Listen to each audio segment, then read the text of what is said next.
Bonjour et bienvenue à la première partie du webinaire sur la déclaration de revenus.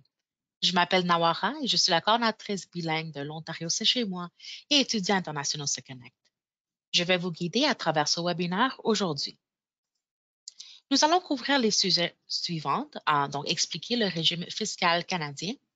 Devez-vous produire une déclaration de revenus? Quand devez-vous déposer votre déclaration de revenus? Et les formulaires qui sont utilisés pour remplir votre déclaration de revenus.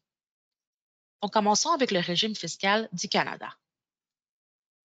Le gouvernement fédéral, provinciaux et territoriaux du Canada exigent que leurs résidents payent de l'impôt sur le revenu lorsque leur revenu est supérieur à un montant minimum. Chaque gouvernement fixe son propre montant minimum chaque année. Cela signifie que la plupart des gens qui gagnent un revenu supérieur au minimum, deux impôts sur le revenu, les impôts fédéraux et provinciaux. Le gouvernement fédéral perçoit des impôts à l'échelle nationale. Les gouvernements provinciaux et territoriaux perçoivent des impôts à l'intérieur de leurs propres limites. Tous les impôts sur le revenu des personnes et des sociétés sont perçus au niveau fédéral, provincial et territorial. Bon nombre des avantages dont bénéficient les Canadiens sont rendus possibles grâce aux impôts. Donc, le régime fiscal du Canada paye, entre autres, les routes, les écoles, les soins de santé, la sécurité sociale et la sécurité publique. Les recettes fiscales sont utilisées pour offrir des prestations aux familles à faible revenu, aux organismes de bienfaisance, aux étudiants, aux aînés et aux personnes handicapées. Les recettes fiscales fournissent la taxe sur les produits et services crédit de taxe de vente harmonisé. Les impôts sont perçus par l'Agence du revenu du Canada, donc la ARC. Il s'agit de l'organisme du gouvernement fédéral qui perçoit les impôts et distribue les avantages découlant du paiement des impôts. L'ARC perçoit, évalue, vérifie et applique l'impôt fédéral, provincial et territorial sur le revenu des particuliers et des sociétés. Chaque année, les résidents canadiens, aux fins de l'impôt, remplissent une déclaration de revenus. Dans cette déclaration, vous énumérez votre revenu imposable, vos déductions et vos crédits d'impôt pour calculer le montant d'impôt que vous devez. Devez-vous produire une déclaration de revenus? Cela dépend de votre situation. Vous devez produire une déclaration si vous devez payer de l'impôt ou si vous souhaitez demander un remboursement. Disons que je suis un étudiant international qui est résident aux fins de l'impôt et que je n'ai pas à produire de déclaration de revenus. Y a-t-il des situations où je devrais produire une déclaration de revenus? Oui, dans certains cas, il y en a. Par exemple, vous devez produire une déclaration si vous voulez demander le crédit de TPS ou TVH ou tout autre crédit provincial connexe ou si vous, votre conjoint, votre époux voulez recevoir des prestations fiscales canadiennes pour les enfants. Vous pouvez également reporter ou transférer la partie inutilisée de vos frais de scolarité, de vos études et de vos manuels scolaires, déclarer un revenu pour lequel vous pourriez cotiser à un régime enregistré d'épargne, retraite ou demander l'avantage fiscal sur le revenu de travail. Qui dépose l'impôt sur le revenu? Toute personne qui est résidente ou considérée comme résidente du Canada doit produire des déclarations de revenus aux fins de l'impôt sur le revenu. Vous pouvez devoir des impôts ou vous voudrez peut-être demander un remboursement. Votre numéro d'assurance sociale commencera probablement par un 9. Il s'agit d'un numéro d'assurance sociale temporaire qui n'est valide que jusqu'à la date d'expiration indiquée sur le document d'immigration qui vous autorise à travailler au Canada. Pour produire vos impôts sur le revenu, conservez un registre de vos revenus de toutes les sources que vous aurez besoin de votre numéro d'assurance sociale, valide jusqu'à la date d'expiration indiquée sur votre document d'immigration, votre numéro d'identification impôt, donc le NII, le numéro d'identification temporaire, le MIT. Ces chiffres sont donnés par l'ARC, donc aux personnes qui ne sont pas admissibles à un numéro d'assurance sociale.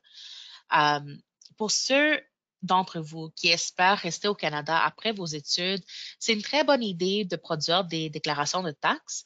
Lorsque vous présentez une demande de résidence permanente, vous pourrez soumettre votre avis de cotisation avec vos documents d'immigration qui prouvent que vous avez gagné au Canada et que vous avez payé votre part de l'impôt sur le revenu. L'ARC dispose de ressources pour vous aider à comprendre si vous êtes un résident réputé ou un non-résident qui est réputé à des fins fiscales. Cela peut avoir une incidence sur les renseignements que vous fournissez sur vos formulaires d'impôt. Les choses qui peuvent avoir une incidence sur votre statut de résident aux fins de l'impôt comprennent les conventions fiscales, si votre pays d'origine a une convention fiscale avec le Canada, la force de vos liens, etc. Il y a d'autres situations qui peuvent se trouver que l'ARC couvre en ligne, donc n'hésitez pas de visiter leur site Web. Et c'est peut-être une bonne idée de produire une déclaration de revenus même si vous n'avez pas à le faire. Les impôts sont payés sur le revenu. Qu'est-ce que l'impôt du gouvernement, donc le revenu du travail, le revenu des placements, qu'est-ce qui n'est pas imposé? Les bourses d'études pour les étudiants en temps plein, argent économisé à la banque, argent utilisé pour les investissements capital, que vous gagnez votre revenu ou que vous le receviez de placement ou que vous devez payer des impôts à ce sujet, le montant des impôts facturés dépend du montant que vous gagnez. Quelques impôts qui vous affecteront. L'ARC perçoit également une taxe de vente à la valeur ajoutée appelée taxe de vente harmonisée ou TVH. Le consommateur paye la taxe et les entreprises sont généralement responsables de la percevoir et de la transmettre à l'ARC. Lorsque vous achetez des biens ou des services lorsque la TVH est applicable, le montant de l'impôt que vous avez payé est généralement indiqué sur le reçu. La facture ou le contrat que vous avez reçu de l'achat ou du magasin, il y aura un signe pour vous dire que le prix de l'offre comprend le TVH, le TPS.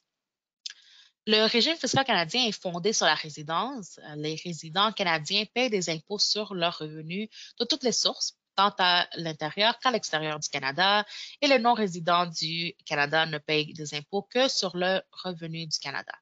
En général, la plupart des types de revenus que vous recevez sont imposables et vous devez les déclarer dans votre déclaration de revenus et de prestations.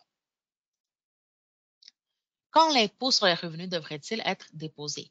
Une année d'imposition, comme une année civile, se termine le 31 décembre. Vous avez jusqu'au 30 avril de l'année suivante pour produire vos déclarations de revenus et de prestations et payer tous les impôts que vous devez. Il y a une exception. Si vous, votre conjoint, votre époux, conjoint de fait, vous êtes des travailleurs autonomes, votre déclaration doit être produite le ou avant le 15 juin.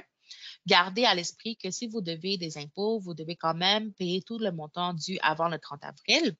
Si vous ne déposez pas à temps ou si vous ne payez pas vos impôts exigibles à temps, vous pourriez vous voir imposer des pénalités et des intérêts. Quand l'impôt sur le revenu devrait-il être déposé? En général, une personne dispose de 3 ans à partir de la fin de l'année d'imposition pour produire une déclaration et demander un remboursement. Toutefois, certaines situations exceptionnelles peuvent vous permettre de déposer une demande après le délai de 3 ans. Les impôts perçus sur votre salaire. Les employeurs et les payeurs doivent déduire les impôts fédéraux, provinciaux et territoriaux, les cotisations du régime de pension du Canada ou du régime de pension du Québec, les cotisations d'assurance emploi et d'autres cotisations du montant brut de la rémunération. Ensuite, l'employé est payé le solde. Les employeurs doivent fournir aux employés un talon de paie qui indique les montants qui ont été déduits. Les employeurs ne peuvent pas conserver l'argent qu'ils ont déduit de la rémunération de leurs employés. Ils doivent envoyer le montant à l'ARC. Vous pouvez suivre le montant versé à l'ARC à partir du montant indiqué sur votre chèque de paie. Les formulaires utilisés pour remplir votre déclaration de revenus. En tant que contribuable, vous utiliserez soit l'impôt général sur le revenu et le régime d'avantages sociaux pour la province ou le territoire où vous avez vécu le 31 décembre, soit le régime d'impôt sur le revenu et les avantages sociaux pour les non-résidents et les résidents réputés du Canada. Si vous souhaitez préparer votre déclaration vous-même, vous pouvez produire votre déclaration en ligne à l'aide de l'un des nombreux logiciels de préparation de déclaration de revenus disponibles à des frais ou dans certains cas gratuitement. Vous pouvez trouver une liste de logiciels certifiés ImpoNet sur netfile.gc.ca-software et en anglais, on appelle l'ImpoNet NetFile. Vous pouvez également produire une copie papier de votre déclaration en l'envoyant à votre centre fiscal local. Vous pouvez télécharger et imprimer une copie du paquet fiscal à partir du site web de l'ARC ou si vous utilisez le forfait général, vous pouvez en récupérer une copie à n'importe quel endroit de Poste Canada de février à mai. Vous pouvez également avoir un fiscal professionnel vous aider à préparer et à produire votre déclaration en ligne. Que vous prépariez votre déclaration vous-même ou que vous la prépariez par un fiscal professionnel, n'oubliez pas que le dépôt en ligne signifie que vous obtenez votre remboursement plus rapidement. La page web de l'ARC intitulée Envoyer une déclaration de revenus énumère toutes les options de production qui s'offrent à vous. Parlons maintenant à propos de l'Ontario, c'est chez moi. L'Immigration, Réfugiés et Citoyenneté Canada et le ministère des Services à l'enfance et des services sociaux et communautaires de l'Ontario financent le programme L'Ontario, c'est chez moi afin de faciliter l'établissement des nouveaux arrivants en Ontario et de les aider à faire des choix plus éclairés. Donc, n'hésitez pas de visiter notre site web et si vous avez des questions, vous pouvez nous contacter par courriel ou par téléphone. Nous avons aussi un autre projet, Étudiants internationaux se connectent. Le ministère des Services à l'enfance et des services sociaux et communautaires de l'Ontario finance le projet Étudiants internationaux se connectent afin d'offrir des mesures de soutien aux étudiants internationaux et à leurs familles. Vous pouvez visiter notre site web ici et nous contacter par courriel ou par téléphone. Le programme L'Ontario, c'est chez moi et le projet Étudiants internationaux se connectent est coordonné par Crossley Immigrant Services, qui est un organisme multiculturel à vocation communautaire qui sert chaque année plus de 39 000 clients dans ses 18 bureaux situés dans la région du Grand Toronto.